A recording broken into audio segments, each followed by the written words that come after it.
How to get the missing term in a perfect square trinomial. There are three cases. So, the first one is yung first term yung nawawala. So, to get this, kailangan alam natin yung pattern, which is x squared plus 2xy plus y squared. Halimbawa, blank plus 6x plus 9.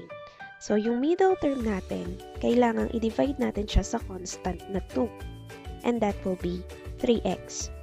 And then yung last term naman natin, kailangan kuhanin natin yung square root niya. And that is 3. After nating makuha yung dalawa, i-divide natin sila.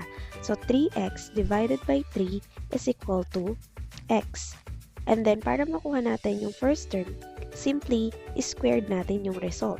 And that is x squared. The second case is middle term naman yung nawawala. So, magbigay tayo ng halimbawa. X squared plus blank plus 9. So, kukunin lang natin yung square root ng first term at square root ng last term. And that is x and 3. Multiply these two, we have 3x. Then, always natin i-multiply sa 2. And then, the answer will be the middle term.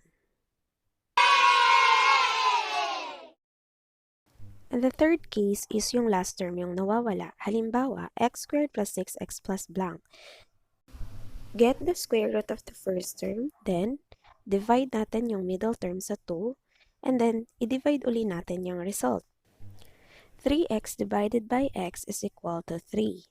After nating makuha yung result, i-squared lang natin to get the last term, and that is 9.